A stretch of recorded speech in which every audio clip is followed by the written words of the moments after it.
Jesus! Jesus! O Senhor que me deu! Foi o Senhor que me deu, Jesus! Eu fui visitado pela minha sogra, que até já servia ao Senhor no ministério pentecostal. E ela ia na minha casa, então ela era aquela crente insistente, perseverante. Para quem não serve ao Senhor, aquela crente chata, né? Aquela crente que escreve Jesus te ama na tua meia.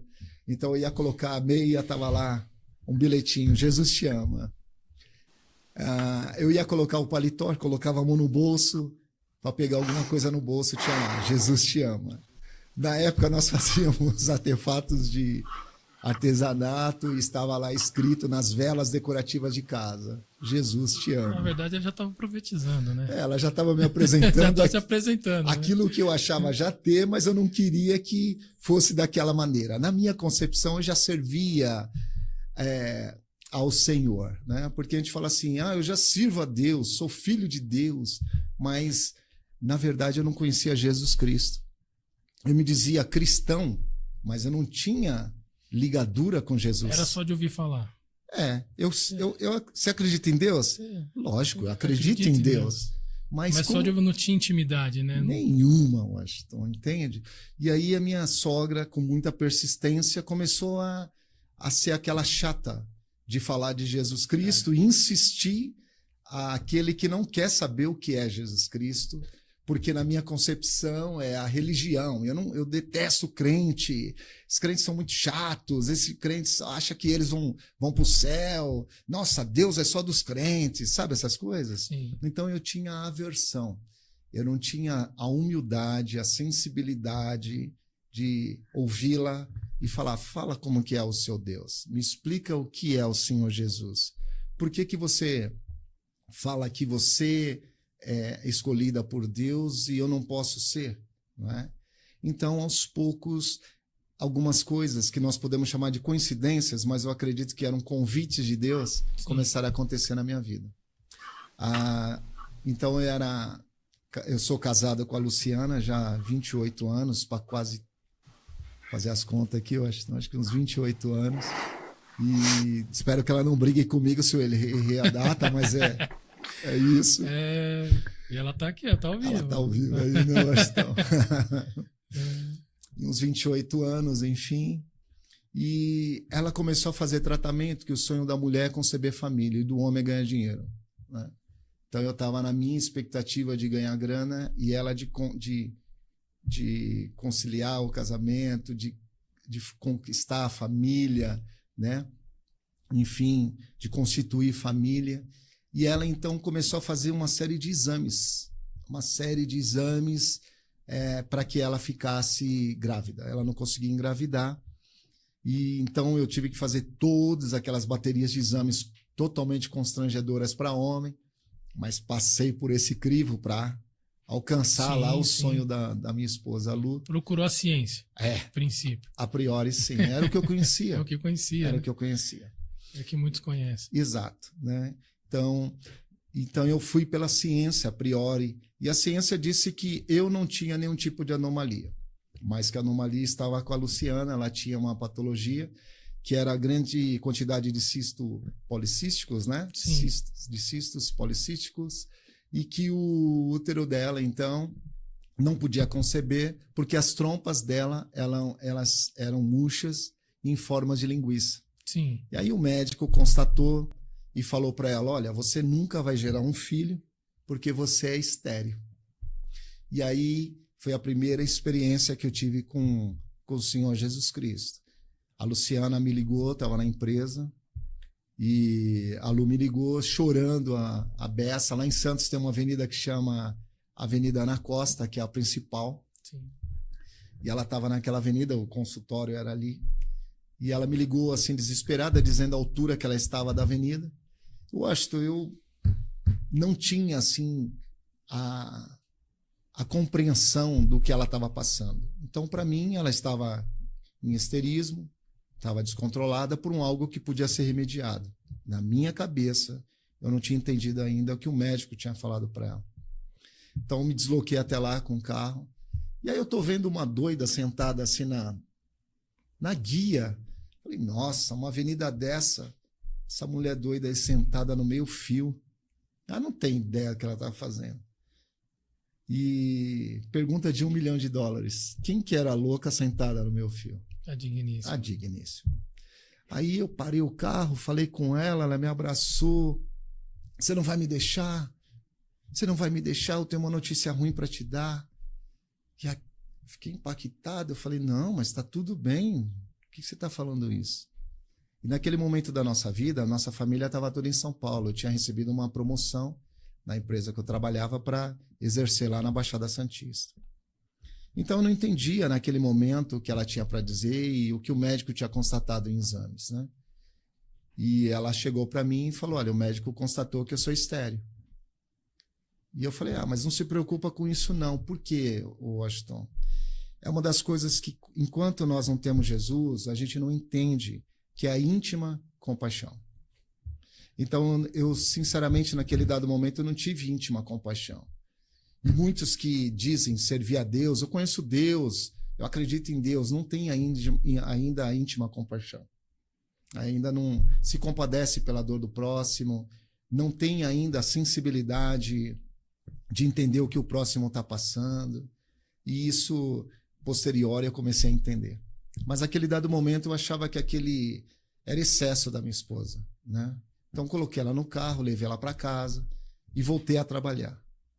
Então, por aí você viu que não tinha empatia nenhuma. Não tinha. Foi só de imediato ali. Você foi imediato, entendeu? Resolveu, gerenciou a crise. Exatamente. E voltou para o seu...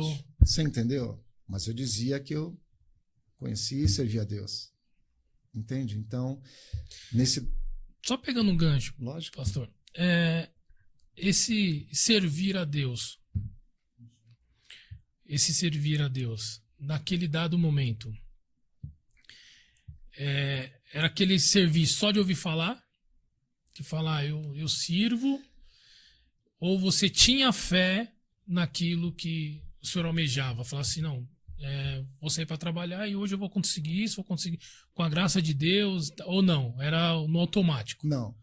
Já estava ali florescendo isso? Não, Washington. Não. Na verdade, Washington, a fé que eu tinha era a fé da força do meu braço.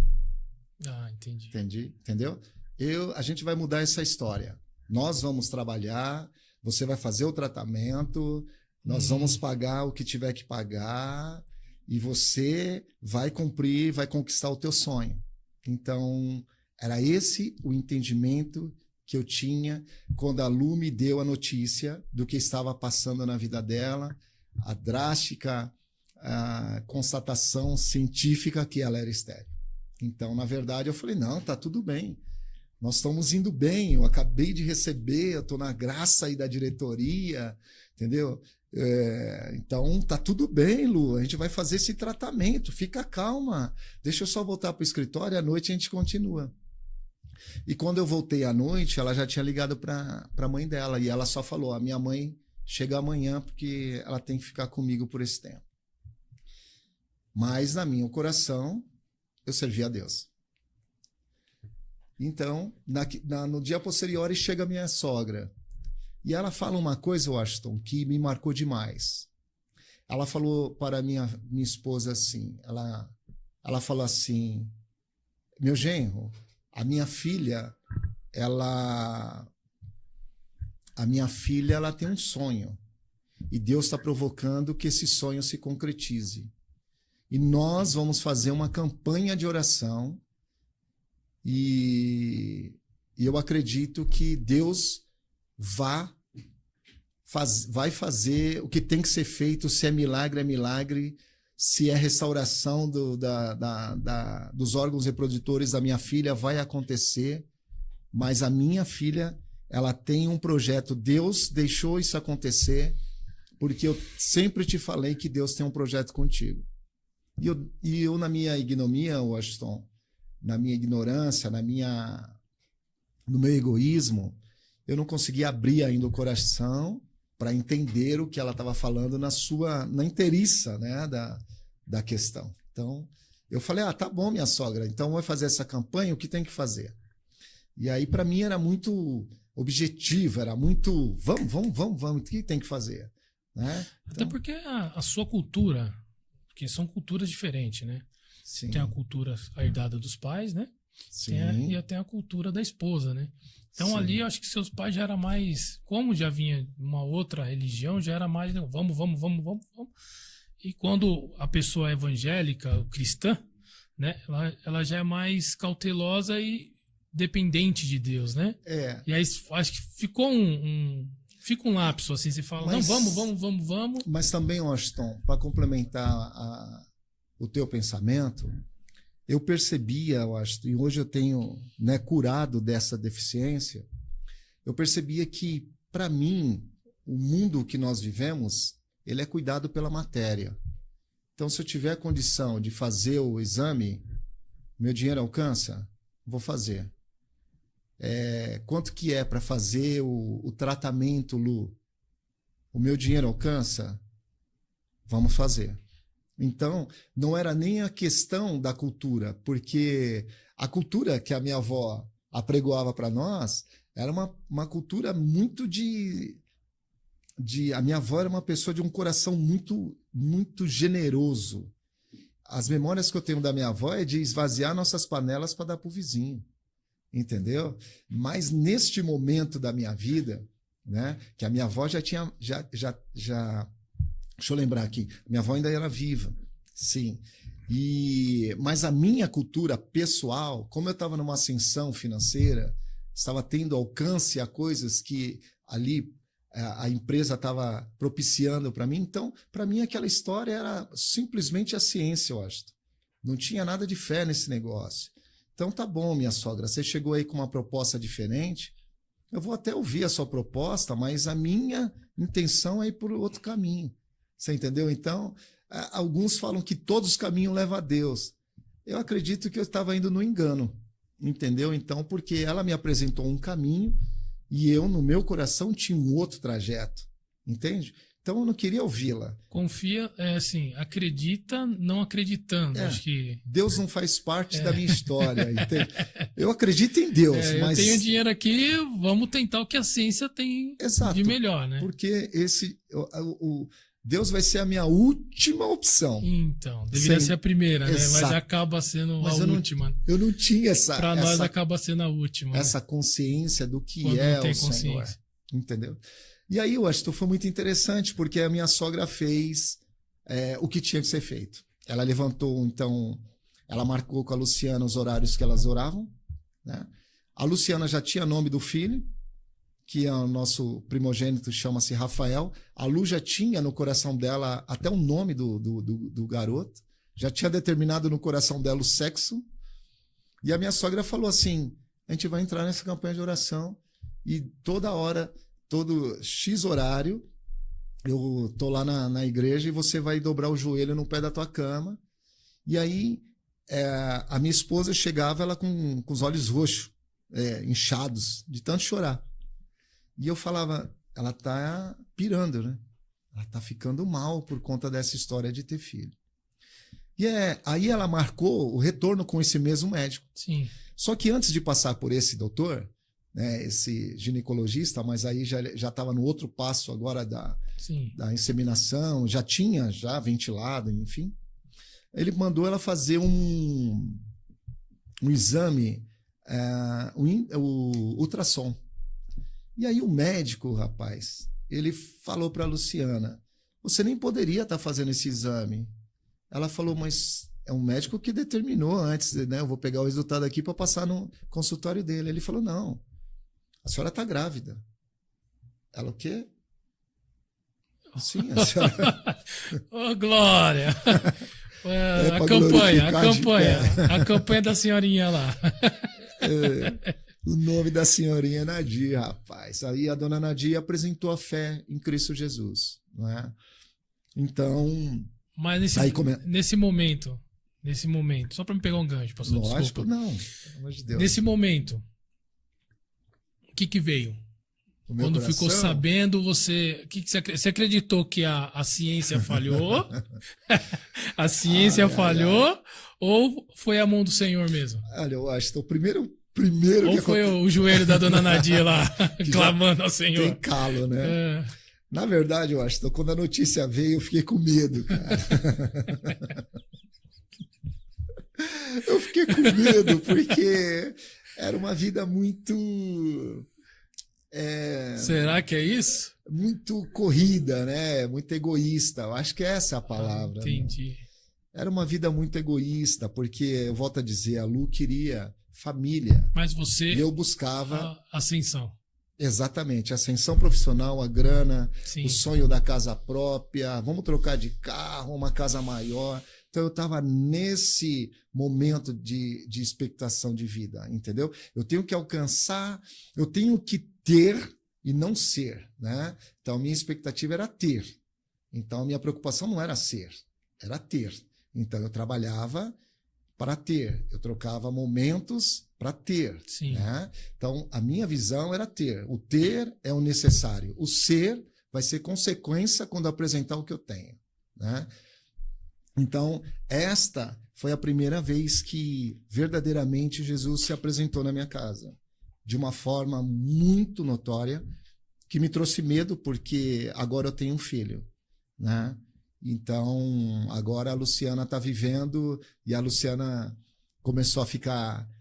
o corpo dela começou a modificar, ela começou a volumar, ela começou a ficar mais sensível e a minha família fez uma grande festa, a minha mãe, a senhora Margarida, um beijo, mãe, se estiver na audiência, ficou hiper feliz porque era um neto, mas para mim, dentro do meu coração, era o medo. Agora alguma coisa vai acontecer. Primeiro impacto da minha vida, Washington, foi o Senhor se apresentando através da minha sogra.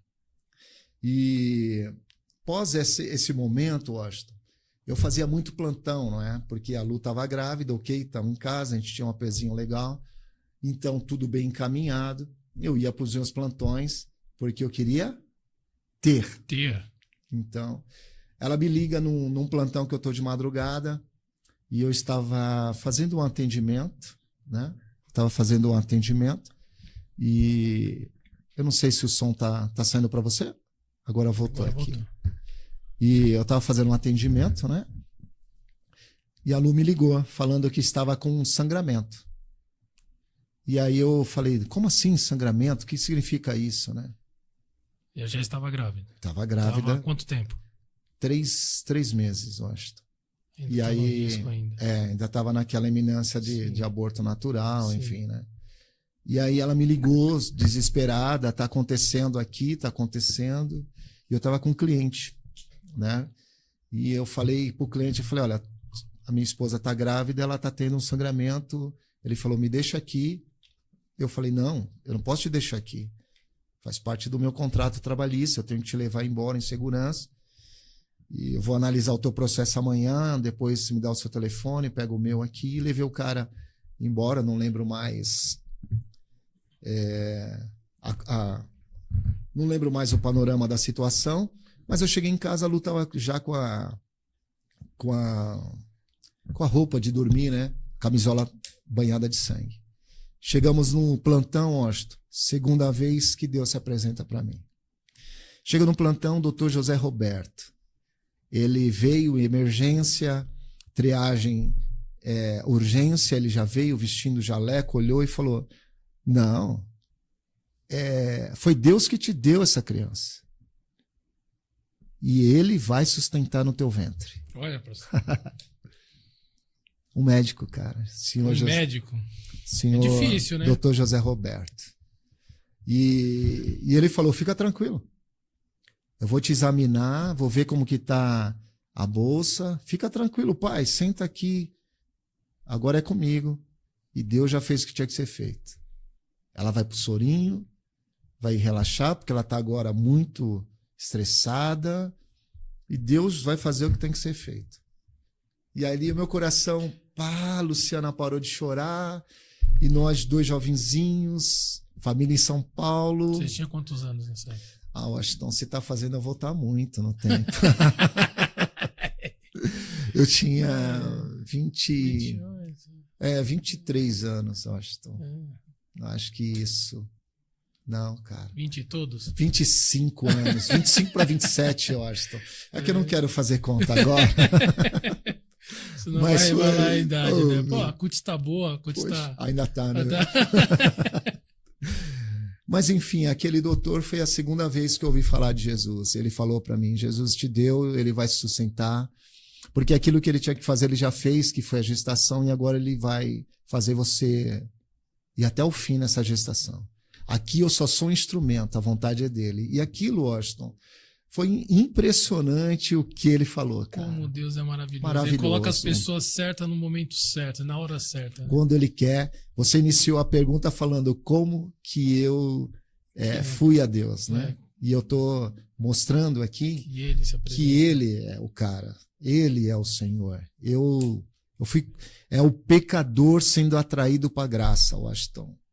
Eu estava sendo atraído para a graça. O miserável sendo atraído para o Senhor, entendeu? Não foi eu que atraí o favor de Deus. Ele me atraiu por favor. Né? Então foi a graça imerecida, porque a glória é dele, Washington. Eu não fiz obra nenhuma para merecer ser eleito, escolhido. Ele foi extraordinário. E aí nasceu o nosso pequeno primogênito Rafael Santos Almeida. O Rafa. E foi uma alegria. Menino lindo, hein? Lindo. Nossa, lindo. Muito educado, gente boa. Mas eu não posso falar dos meus filhos, senão eu puxo o saco, né? Não é. A gente sabe que o fruto não cai muito longe da árvore, né? Não cai ali, então você, a Luciana... Bondade sua. Sem palavras, gente. Bondade. O amor... Eu, na verdade, eu particularmente, tá? Vou até tomar. Quando eu conheci vocês, e o carinho que vocês tiveram pela minha mãe, um momento difícil, sim, ali, conduziu, e até hoje, né? Então, assim... Sua mãe é querida nossa, né? Minha gratidão é eterna. Amém. Então, e como me recebeu minha família. Então, o Ícaro foi batizado. Sim, maravilha, não é? Então, assim... Deus usou vocês como instrumento na minha vida. Glória então eu tenho nada mais justo convidar você para o nosso primeiro podcast. Nossa, uma honra tremenda, então, né, Washington? Nada mais justo. Não vou pagar, né? Nunca, né? Porque vem de Deus, mas vem essas de Deus, coisas. Mas eu sei que Deus ele é longânimo e benevolente para... Total. Para colocar as pessoas no momento, né, Washington? Exatamente. E foi exatamente assim, Washington. Aí foi muito interessante, Washington, porque quando eu recebi o Rafael, o Dani é o último, né? Quando eu recebi a dádiva de Deus, né? A lua, a alegria, mudou realmente a nossa forma de enxergar, porque aí tudo passou a ser, agora foi diferente, né? Mas é interessante, Washington, que aí vem um espaço da minha vida que, bom, a Lu tem um filho que ela queria. A gente foi no mercado, conseguimos um cachorrinho, que toda família tem que ter um cachorrinho para complementar, né, Washington? Sim. Quando o pai chega em casa, tem que ter a corrida do filho, o cachorro latindo e a esposa falando oi bem, né? E aí, o que acontece, cara? Quando aí nós continuamos a nossa vida, né?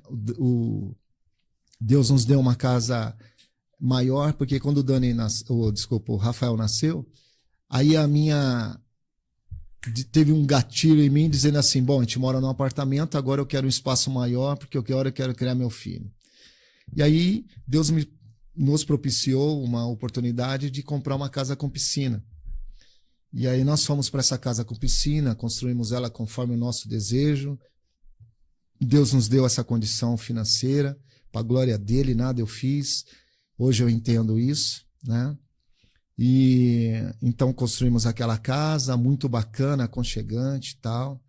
E o Rafa é muito doido, cara, porque o Rafa ele era muito dado, né? Então nós estávamos em meio de uma construção, aí vem Deus se apresentando novamente para nós. A misericórdia do Senhor.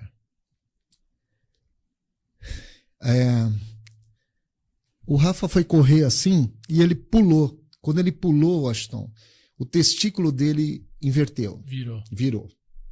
E o menino desmaiou. Ele devia ter 1 aninho e meio. E ele desmaiou. E logo eu peguei ele no colo, corremos para o hospital, o menino roxo não voltava. E aí chegamos lá, o médico falou assim, ele vai entrar numa cirurgia, mas graças a Deus a bolinha voltou para o lugar, mas ela subiu, vai ter que trazer ela com a cirurgia, enfim. E aí nós já ficamos bem sensibilizados, né? A criança era muito pequena, aquela coisa, aquela preocupação, liga para minha mãe, dá uma força dessa, aí desceu minha tia Cristina, aí deram uma força, um abraço à minha tia Cristina, que há muito eu não vejo. E aí elas chegaram lá, o menino internado e tal. E aí eu quero falar de novo do poder de Jesus. O médico chegou para nós e falou assim, olha, essa operação, infelizmente, não é uma aplicação de anestesia local. Ele vai ter que tomar uma geral. O anestesista achou prudente dar a geral. E eu quero que você assine um termo aqui, porque nós não sabemos como ele vai voltar, essas coisas, eu acho. E aí, nossa, mas como assim? Porque ele é muito pequeno, então nós vamos fazer ali uma dopagem pequena, tal, mas fica tranquilo, pai, a gente faz isso constantemente. Washington, para você ver como que são as coisas, meu filho passou e eu, trabalhando ainda na empresa que eu trabalhava, eu tive contato em outro cliente e esse cliente tinha um filho que tinha um distúrbio, o menino parou de andar, de ter as funções Sim. normais físicas. Sim. E eu perguntei para esse homem, que aconteceu? Aí ele falou assim, ele passou por uma cirurgia. Entendi. E ele voltou, ter um problema quando da volta da cirurgia, o metabolismo dele não foi o mesmo e ele teve uma parada e dessa parada, então, ele teve um probleminha no cérebro e agora ele tem esses problemas que são de problemas de metabolismo, né? Sim. E eu tomei Travou. na hora. Mexeu com a criança. Porque me arremeteu, eu fui completamente arremetido, Washington, porque meu filho tinha acabado de sair de uma cirurgia igual a que o menino passou. Então, você percebe que era o Senhor falando, não era uma coincidência, eu entendo que era o Senhor falando, ó, eu estou contigo e você ainda não compreendeu. Eu quero você. Eu estou trabalhando em você, você vai me enxergar, mas eu não consegui, Washington.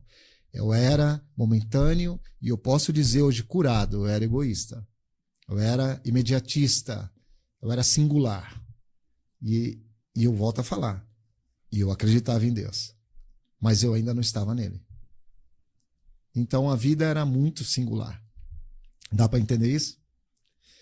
E aí Deus, através dessa misericórdia, falando comigo, as coisas que aconteciam, que me torneavam, não era coincidência. E o Senhor falando comigo, mas eu não conseguia ouvir a voz dele ainda, né? Eu não conseguia ter olhos para a misericórdia de Deus. Os olhos eram para as coisas que aconteciam, ruins, que estavam sendo consertadas, o medo que estava sendo ali vencido por conta da vitória, mas não por conta da misericórdia. Eu não conseguia enxergar isso, né?